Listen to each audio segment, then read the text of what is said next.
just women are in danger, but all marginalized people, where being uniquely different right now might truly be considered a crime. It seems as though we had all slipped into a false sense of comfort, that justice would prevail and that good would win in the end. Well, good did not win this election, but good will win in the end.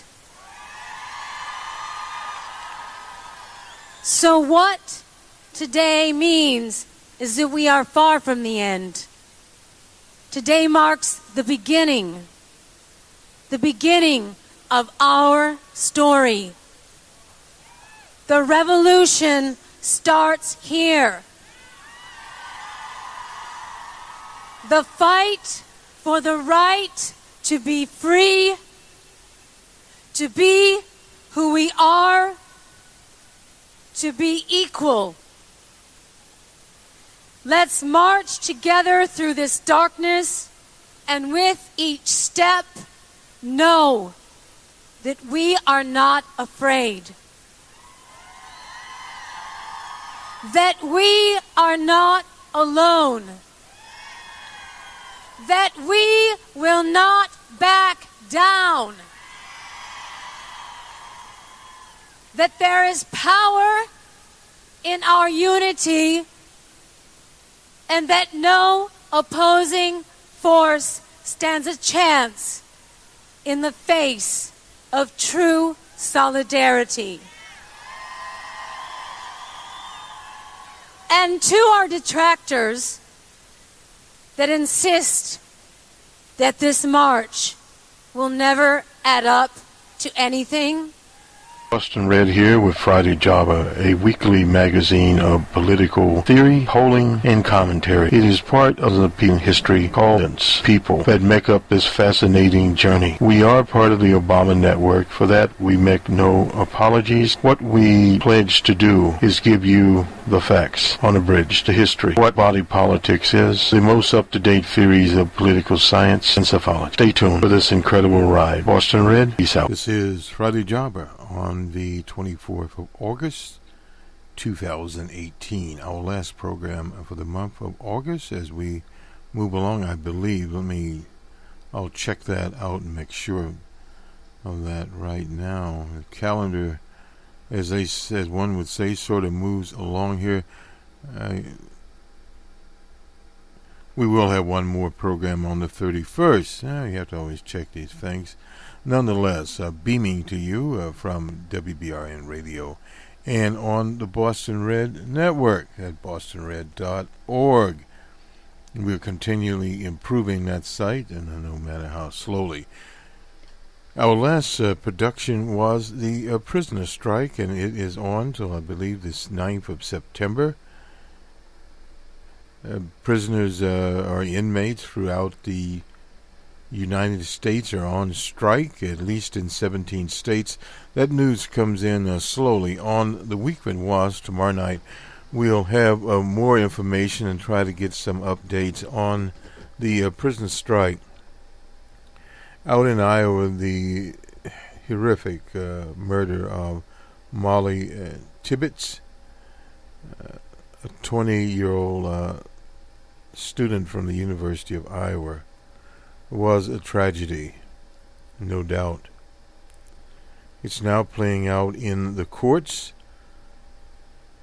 A defendant has provided information. He took the authorities to the body, Mr. Rivera. The debate now is Mr. Rivera a documented or not documented worker? He was working in a dairy farm owned by a prominent Republican family, a former head of the Farm Bureau. There are evidently a number of relatives in the farm, a dairy farm. He'd been there for 4 years. The Iowa Department of Motor Vehicles, I assume that's the department, but nonetheless they're the ones that grant driver's license and other documentation ID cards in the state of Iowa, had no record of him under any name, Rivera or not. Evidently, they did a facial scan, and with facial scans these days, they can automatically find the photo in millions of files there, and he was not identified there. Evidently, for his employment, he used an ID from a different state, a driver's license. Now, it's not clear if he had a driver's license in Iowa or he was using out-of-state driving. We don't know. That will come out later in the trial. And then also the case of E-Verifier. The officials at the farm, the manager of this dairy farm, these are huge operations, said that at one news conference they had used E-Verifier, later clarified that and said they did not use E-Verifier. Now that has always been a question out there. That's a governmental database that one can use. Been around for a very, very long time, since the 80s, that one can use to verify a Social Security number. Now it is linked to various other databases, including Homeland Security. Now, in some states, like Alabama, where there are fines, employers there use E-Verifier because there are fairly significant fines for employing an undocumented worker. As far as Iowa's situation, they have not said, but it's probably quite obvious they don't use E-Verifier. It's not mandatory in the state of Iowa. We'll be watching to see if any legislation comes about. This is one of the things to remember about immigration. Senator John McCain and a bipartisan group of senators pushed for a comprehensive immigration. And it almost passed, but it never came to the floor after the Democrats left control of the House and later the Senate, and McConnell would not bring it up. But is there any seriousness about comprehensive immigration? To date, there is not. There is just scuttlebutt about it, basically speaking. That DJ Trump has talked about. In fact, he's got into the Tibbles case. It's an unfortunate situation to amplify a family's grief, and members of the family have appeared on social media and denounced that, and the attorney for Mr. Rivera also denounced it. Now, Rivera's case is an interesting case. He's already provided information that he, in fact, did kill the person. Now, will he come later with a guilty plea? We don't know. There will not be much of a trial in this case because he has already provided evidence that incriminated him as the person that is responsible for the death of Ms. Tibbles. Thus, the court will play that out. They're investigating now his movements since he was in Iowa and possibly before Iowa. We'll see how that turns out, and we'll also find out how they were able to identify him by his actual name. Did he give his actual name or not? Or was it done with the assistance of the authorities in Mexico, which have a better identification system than in the U.S. It's very good, and that is the reason many states will use the Mexican ID card as a basis for a driver's license to know who is in the state. So there's a lot of housekeeping to be done in Iowa if the people of Iowa are serious about some type of comprehensive immigration reform, and not just a punitive situation where you are punishing one person that's already obviously presented his association with the crime. But until the gavel drops, he's presumed innocent. There's no doubt about that. Has a very colorful lawyer that has a red, white, and blue tie there. But where does this leave the Trump administration? Well, it has, we use the word, seeped into a Senate race in the state of Minnesota. And you'll see this various Republican candidates. DJ Trump, during his campaign, tramped out various people that their relatives were murdered by undocumented workers. If you look at the situation of how many undocumented workers you have in the country, millions, you will have some that commit felonies, no doubt about that. That will obviously happen as with the general population, but their percentage of committing crimes is much, much lower if you look at the percentages. But it is blown up. We haven't heard much since from the Trump administration. They evidently, looking at the Des Moines Register, they will have a funeral mass for Ms. Tibbles on, I believe, Saturday. So this is something that you don't do until the family has completed their part of the grief process, at least the preliminary part of the grief process, and turn it into some sort of political football. This is not looked upon very good. And we'll be looking at other races will come in and how this will affect the governor's race in Iowa. We don't have any polling on it at the present time. But we do have a lot of polling we'll talk about, and we usually talk about it, polling that is, on a week but was, and we will come back and talk more about it. And also this weekend we have Numbers Man. That is our economic program where we look at it from a macro standpoint. In other words, governmental action, where some of the numbers are. They're mixed as usual. And also the tariffs are starting to take effect on it. I don't know if we'll have an open source report. We're working on a production on African American hair care and the chemicals associated with it, and you can extend that to the larger society.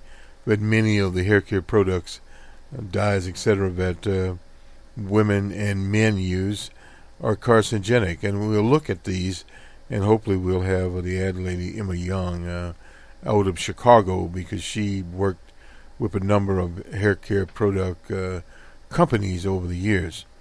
And that's a little bit of what we are doing here. And we're also in the last 30 days of baseball, and we'll be looking at that and what has happened at Ohio State with their head coach suspended for 3 games there. We'll look at that probably tomorrow night on The Week That Was. And we're developing a program, we've been doing this for quite a while, on All About Sports to encapsulate a sport. And we'll be talking about that. Urban Myers at Ohio State, and to cover up a continual situation there. As far as DJ Trump and his cronies that have now, as they say, have either plea bargaining to felonies or being convicted of felonies, Mansford and Coyne. Coyne has more products out there. And also the editor of the National Enquirer, Pekka, was granted immunity for his testimony. Supposedly he had some documents at one time in a safe. We don't know if those documents have been destroyed or not. I was looking in the Hill newspaper. Also in the Hill, old Corey, what's his name there? Korlewinsky, the one-time manager of Trump's campaign, was talking about Trump and his popularity with the GOP base, which is one of the factual things they put out. It's about, we'll get to that in the polling, it's about 80%. So in other words, he's the most popular Republican with the base since G.W. Bush, which is an interesting situation, but continues to have low ratings, and we've talked about this before also. Ratings in the 40s. Barack Obama was reelected and he was in the 40s, so it's not unusual at this time in history. What is unusual is the way that the numbers are put together for DJ Trump. his fanatical base plus the Republican Party. And the reason for that is the Republican Party has no other viable vehicle to run their candidates on. Let's go to the University of Virginia, and then we'll start talking about polling. Several polls here in Wisconsin, and a tightening race somewhat in the state of Texas. Here we go. This is an update on House races, 12 rating changes from the crystal ball people at the University of Virginia, Charlottesville. And we always remember Heber Hire, who was killed by white supremacists and other deployables in Charlottesville, Virginia. Now, let me go down this race. Don Young, he's out in Alaska, been out there for a very, very long time. They moved his rating from safe Republican to likely Republican in that particular race out there. Duncan Hunter, who has been indicted from safe Republican to lean Republican, spending money on various things, he and his wife both, there in California. But that's a traditional Republican district down around San Diego that his father had there. So the Republicans assume that since he is indicted, even if he resigns, they will eventually hold on to the seat in a special election, or other machinations obviously would be involved. In Georgia, that's Georgia 6. That was California 50, incidentally. It's from leans Republican to a likely Republican. There they moved that Karen Handel. You remember her. She's long-serving as Secretary of State in Georgia. She defeated Mr. What was his name? Well, anyway, we'll get him later. A progressive candidate ran in that district. Is it Ostro? No, not Ostro. Anyway, Rodney Davis, that is in Illinois. 13 from likely Republican to leans Republican there. Randy Hughes, that is in Illinois. 14, they moved that from likely to lean Republican.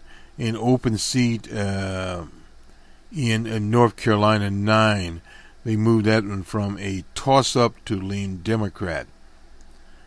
Tom MacArthur, that is in Jersey, 3, from lean Republican to toss-up. Dave Joyce, that's Ohio, from likely Republican to lean Republican. And there's an open seat in Texas, 2, from safe Republican to likely Republican. And Pete Olson, that's another Texas, 22, from safe Republican to lean Republican. And Kathy McMorris Rogers out in Washington State, that is 5, from a toss-up to lean Republican. And another open seat in Washington State, from a toss-up to lean Democrat. So they kind of divided that up. And how the Cohen, Mansford, and dwindling election clock, bombshell developments, the conviction of the former chair of DJ Trump's campaign, followed in swift succession by guilty pleas from his former attorney, and been his attorney for 10 years. May very well not move the presidential approval ratings. Previous developments related to Mueller's investigation of the 2016 campaign and Russian involvement really haven't, but it would be wrong to look at what happened earlier this week and argue that the Cohen-Manford news doesn't mean anything to the battle for the House. Well, in some districts, the Trump strategy has been to nationalize all of the House races with him and his base and the Republican Party, and hope to come out ahead of the game, so to speak. Those districts that are running as districts, in other words, under the marker, as one young lady told me, of Thomas Tip O'Neill, well, that is a different story. Previous negative stories about Trump relating to the Mueller investigation haven't moved the needle much because it's likely hood opinions about the president are so hardened, but they are hardened in a way that is poor for a president and for his fellow Republicans. The president's approval ratings is stuck in the low to mid 40s. That is true, but it's also, we talked about earlier, where other presidents have quote unquote been stuck. With these developments, help Republican candidates focus on issues they want to emphasize in their campaigns right now. Our sense is the answer to both questions is no. Well, in some instances, yes. In states that Trump's approval ratings are lower than the national, that is causing a problem. And we'll be looking at more polling. We're in the last of August, and we go into the all-important Labor Day when the big show actually traditionally starts. A month ago, when we installed the Democrats as favorites in the House, we noted that our electoral environment, Trump consistently weak approval ratings, the usual midterm drag on the president's party, and the House generic ballot polling showed Democrats in the mid to high single digits. That is largely stable throughout the cycle. Due to Tuesday's business developments, the upset, the enthusiasm advantage that Democrats appear to have and have demonstrated in most elections that we've seen since 2016 presidential elections. We suppose it's possible that the threat of impeachment could rally the Trump supporters. Well, one thing is happening there is that the likelihood of impeachment, H has been pushing this, is not likely. And of course, there's obvious reasons for that. The Democrats do not have the lever of power in the House where impeachment must start. And secondly, if they do or get very close after the midterm, they will not push it. They will let DJ Trump dangle by the proverbial fish line in a stream, and the stream going rapidly. That is a very wise move on the Democrats' part, strategically and tactically, because basically they get nothing out of it.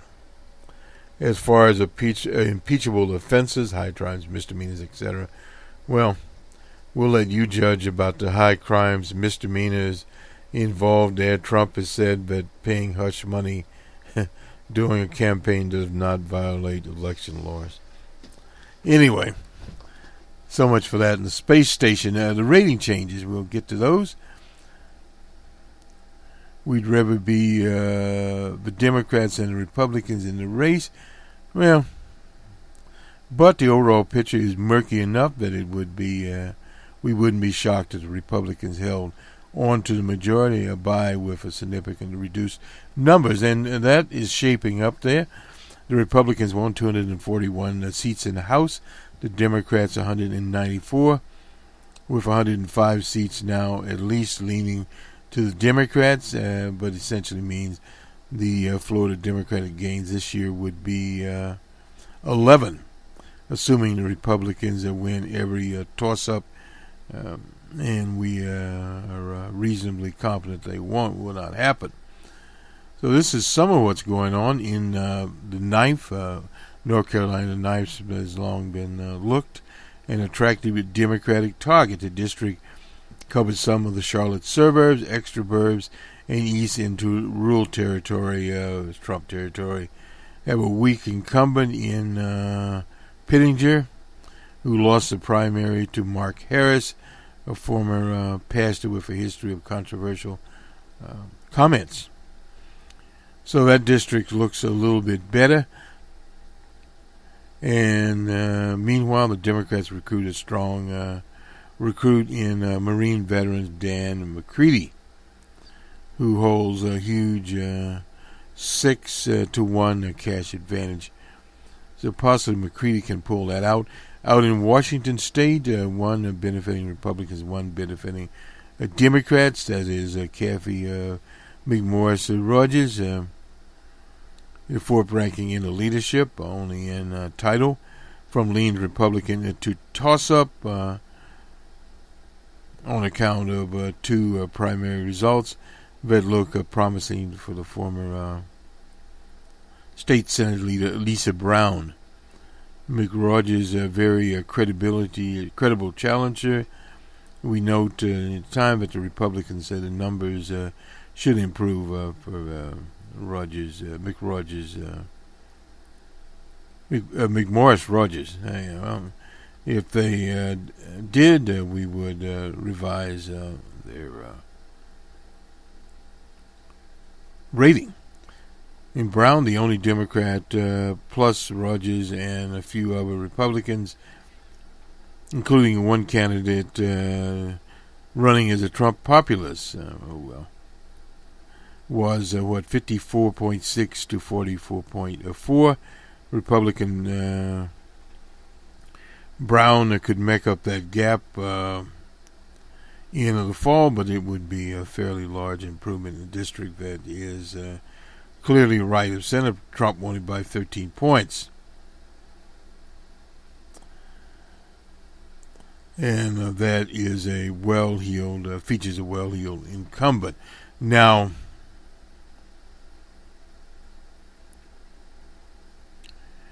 Democrats argue that McMorris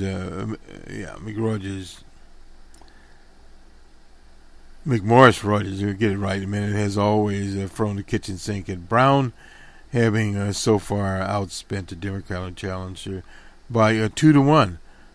But again, old McMorris Rogers has more cash on hand than Brown. Inside Republican groups will prioritize that race. We're moving it back to lean Republican now. That is that race in a Republican district. McMorris Rogers has had trouble before in that district, so we don't know. In Washington 8th, they moved that to lean Democrat. It was 51.7 to 48 in favor of Democrats. That is with the crystal ball. And this district goes way back there. To our own Professor Michael Dukakis, voted for him in 1988, and then narrowly elected a Republican in open seat. And according to the crystal ball there, Scott Crass. And so that district is, sure, they didn't say exactly where it was, but anyway, this is a district carried by 3 points by Hillary Monster Clinton, Kim Sherrier emerged from a crowded field to face Dino Rossi. Dino Rossi has run for governor in Washington State and various other things. So my take is it's probably the right call. Commonality between North Carolina 9 and Washington 8, 2 seats that are moving from toss-up to lean a Democrat. Good choices at this point in time. Won't spend a lot of time on it. California 50 scandal there. That's Duncan Hunter himself pled not guilty for his corruption situation. Even under indictment, Hunter remains favored, but California 50 moves from safe Republican to lean Republicans. Republicans combined for more than 60% of the total vote in the June primary, which showed what an uphill battle obviously the Democrats would have in that district. That district has traditionally been a Republican district. Oh, and that's the district where Campus Najah is running. He was a former... wait a minute, hold it a minute. Yeah, they wanted to run a Navy SEAL by the name of John Butner, but this Armin Camp Nadja got the nomination, and he's in the general election. Unfortunately, his grandfather, and this is his grandfather, was involved in the Olympic murders in Munich, Germany. Well, that was in 1972, well forgotten there, nothing on here. I don't know how much. Probably won't have a great effect of in what the district is. Some others, they are moving. Illinois, what is it? 13 and Illinois 14 moved from likely Republican to lean Republican, as moving from likely to lean Republican Representative Joy in Ohio 14, who has avoided hard races after Steve Latrott, Republican, left the ballot rather late in the 2012 campaign. Joy, like Latrott, resides close to the political center than most Republicans. It's an extinct bunch. And what else do we have? We've upgraded. This is Karen Handel upgraded her from lean Republican to a likely Republican in that district.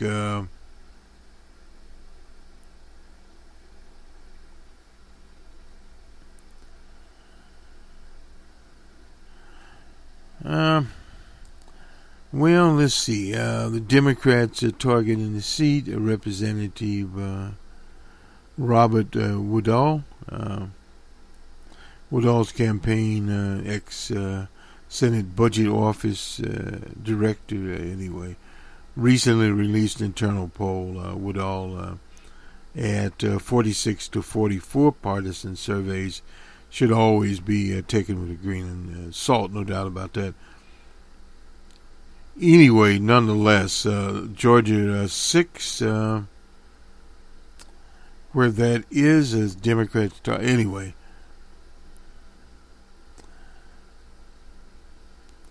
It'd be a difficult race in that district. And finally here, Don Young's been around forever since the 70s. From safe Republican, like a Republican. He was first elected in 1973.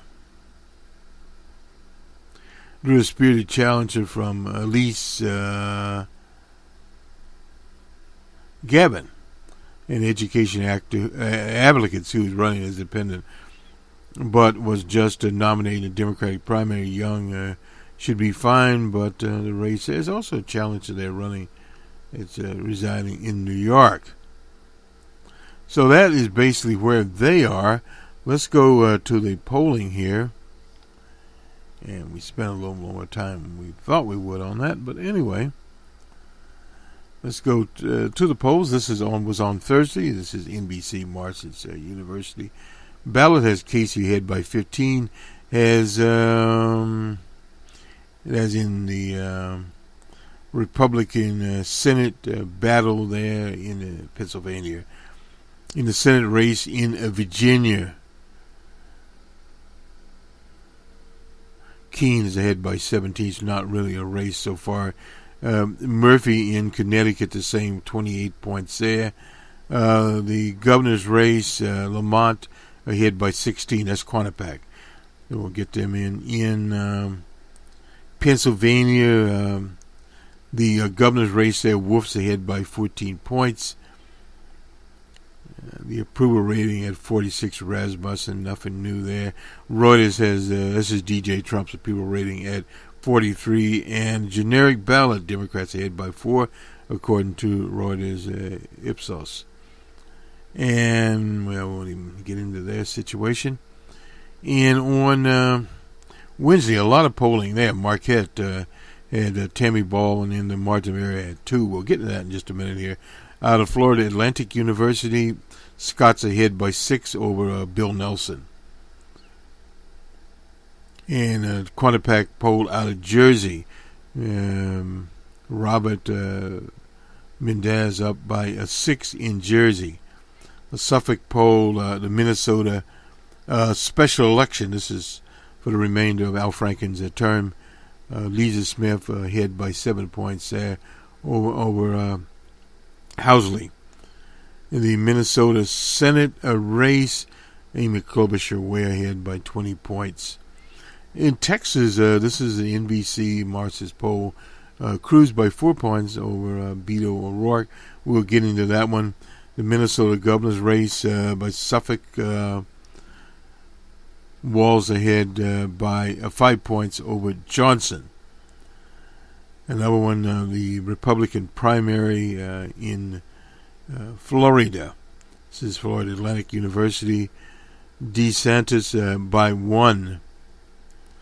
The Democratic primary, Ms. Graham ahead by 12 there. And in the Wisconsin governor's race, this is another Market University there. Evans and Walker.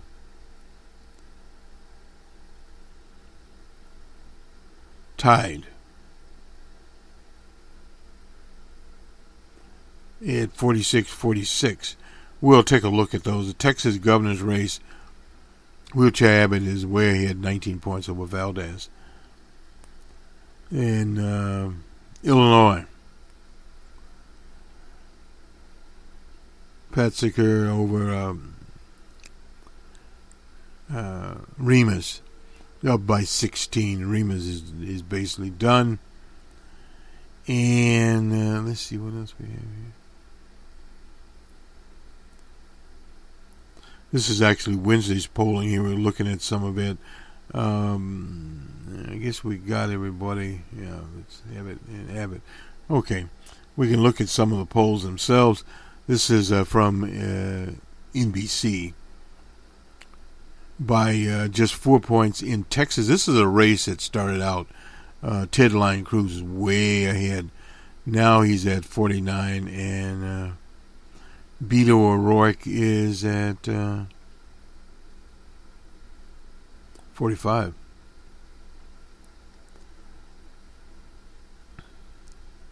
As Texas Democrats attempt to win a majority statewide contest for the first time in 30 years, the poll finds Beto O'Rourke, he's out of El Paso, trailing by just 4 points. He's ignited Democratic hopes, and this is a good place for him to be. He is supported 90% of the Democrats, and Cruz 91% of the Republican. Independents and state evenly split. A lot of people don't like Ted Lion Cruz. Looking at the race geographically, Cruz has majority support by a 2-1 in both the more rural eastern and western parts of the state. O'Rourke is study with Cruz in Dallas-Fort Worth, both at 48%, and besting him in Houston by 51-42. Amongst those firmly in the Cruz camp are conservatives, 81%, European evangelicals at 79%, Europeans without college degrees at 67%, and rural voters at 66%. With O'Rourke, liberals at 84%, African Americans at 82%. I wonder where the other 18% are. Moderates at 62%, and voters under 45 at 52%. Among Latinos, who make up 20% of registered voters, O'Rourke gets 53% compared with 42% for Ted Lion Cruz. Both candidates share similar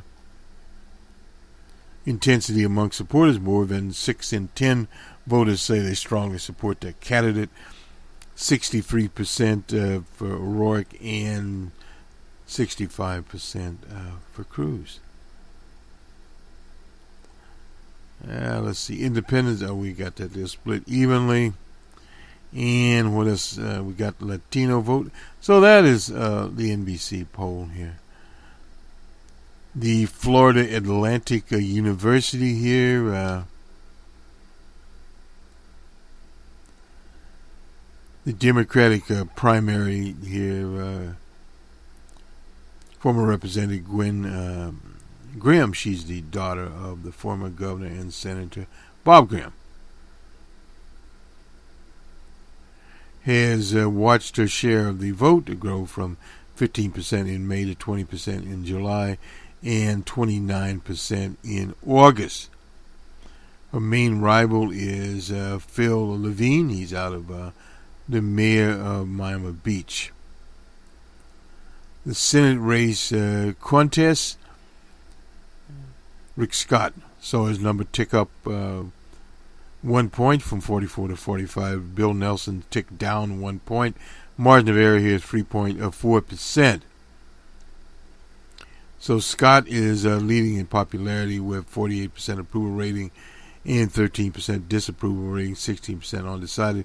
Nelson only has a fair, and this is one thing that's hurt Nelson, a 35% approval rating, 36% disapproval rating amongst independents. Scott leads by 44 to 45. The presidential approval rating increased by 2% in Florida. Trump has in the GOP of 80%. And what else do we have down here? Well, a majority of the voters, 56, say they are very concerned about physical safety and students at school. 60% of the voters think gun laws should be stricter, only 12% say gun control policy was the most important thing. So guns are not out there, and methodology, we'll finish with that. We'll move on here to this is Suffolk University here. Oh, this is a Minnesota race. In regions, the north of the state, 25, 23 out of Hennepin, and the central and east, 29.4, and the southern part of the state, 22%. And the gender here, 49% of the people in the survey were males, 51% females.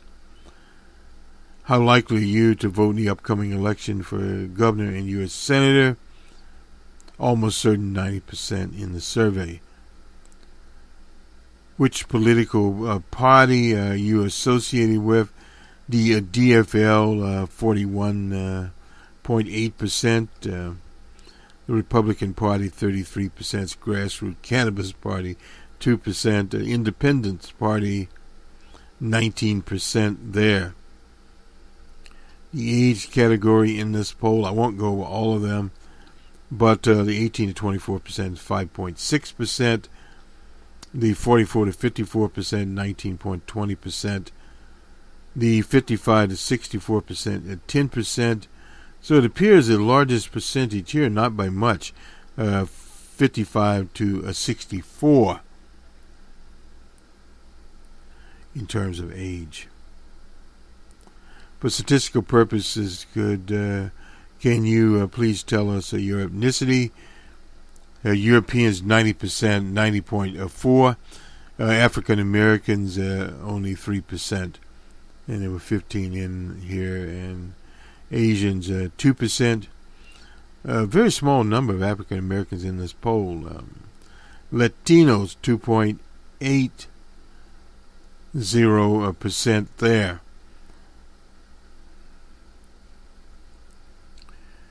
So we look at who's going on here.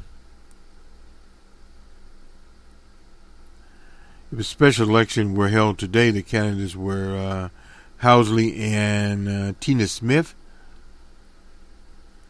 and various other parties involved here. Housley would have 36.6%, and Smith 43.8% there, and other candidates less. And Klobuchar is at 53.6%. That's really not a race. It's not developing into one. And the most important issues when voting for the Senate, the economy at 21.60, immigration at 14.60. The next one is healthcare, and it's down the list here. Foreign affairs, not much there. But the economy, and lots of movement on the economy, and immigration is something big there. And the general election for governor were held today. Who would come out, as they say, on top of this? Johnson at 40.8%. Tim Walz, the Democrat DFL candidate, 45.8%. And the undecided is still fairly large in this. It's 11%. So the old question, which side do they go home to? Well, we'll see. Are you interested in the governor's race? Extremely interested, 47.20. Very interested, 22. There, somewhat interested, 16. And don't give a damn, 3.2. What would be the most important issues when voting for governor? The economy, 16% there, and education at 15, and taxes at 16. Healthcare down, and healthcare is at 20.8. Walt's can ride that, and he's a former educator, so that probably is helping him out some. The Minnesota economy, of course, that is the current governor there. Minnesota's minimum is at $7.87. What do you think about it? Should be 16% at 24% at 9, 26% at 12, and 23%, fairly large percentage there, at 15.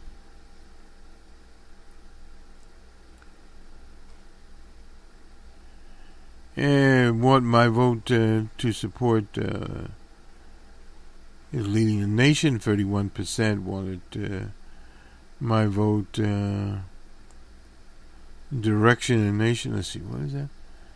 Want my vote November to change the direction. 46%.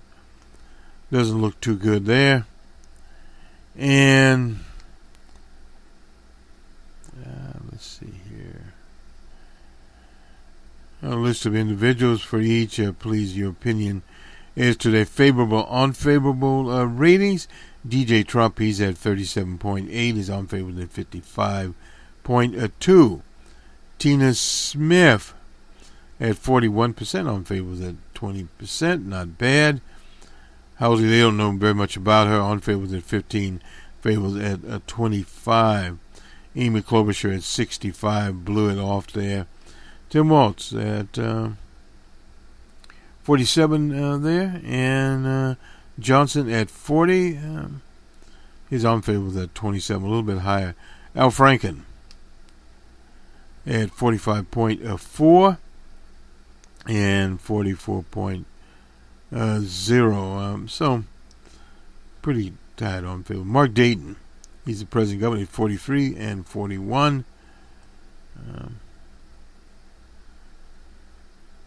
Unfavorable rate, well, it's not bad there. I'm surprised it's as low as it is.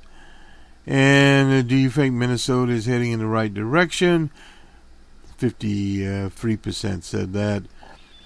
Only 32% said the wrong track. Do you think former Senator Franken should have resigned? Yes, 46%. No, 44%. So fairly large there. You think Congress is taking enough action to prevent sexual misconduct? And no, at 64%, is taking enough to prevent. No, excuse me. Do you approve or disapprove? We already talked about that. 39%, a little lower than the national average. Approve of DJ Trump. 54% do not. Has DJ Trump kept his campaign promises in Minnesota? Yes, 44. They're evenly split on that one.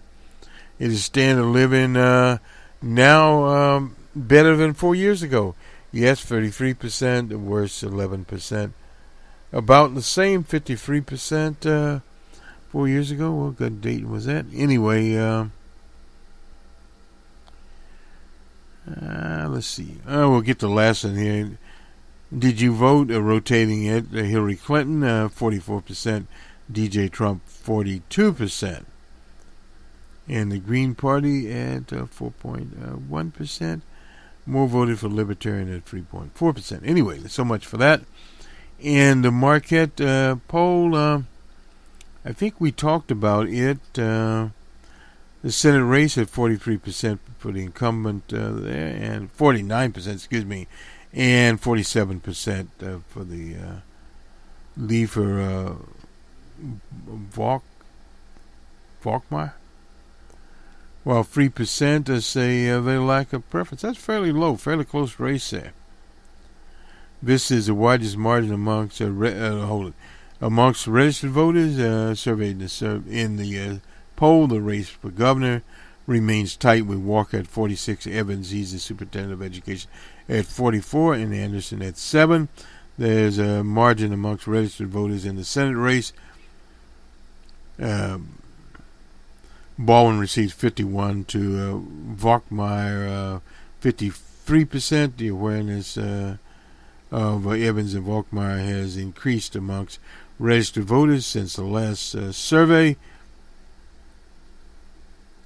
46% like an opinion of Evans. Let's see.